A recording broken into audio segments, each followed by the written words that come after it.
বন্ধুরা, সকাল সকাল আমি চলে এসেছি ফুল মার্কেটে সুন্দর সুন্দর ফুল কালেকশন করতে। কি ভাবছো, সত্যি কথা? একদমই না। কিন্তু যখন আমি ফার্স্ট স্টুডিওতে ঢুকেছিলাম, বিশ্বাস করো আমার কিন্তু এটাই মনে হয়েছিল। যাই হোক, শরীর খুব খারাপ, কিন্তু হঠাৎ করে শরীর খারাপ হওয়ার জন্য শ্যুট ক্যান্সেল তো করা যায় না।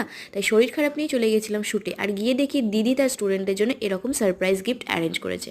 যাই হোক, আমি তারপরে এই এত সুন্দর সুন্দর গোলাপ দেখে গোলাপ চাইলাম একটা, কিন্তু আমাকে গোলাপ দেয়া হলো না। আমাকে বললো পাপড়ি নিয়ে তুমি সন্তুষ্ট থাকো। কী আর করা যায়। তারপর এরা যখন বলল যে এই ফুলগুলো তোমার জন্যই তৈরি করা হচ্ছে, তোমার ডেকোরেশনের জন্য, তখন আমি আর খুশি মনে মেকআপ করতে শুরু করে দিলাম। তো এই যে এত ফুল দেখছো, ঠিক কত হাজার টাকার ফুল আছে তোমরা গেস করে কমেন্টে জানিও।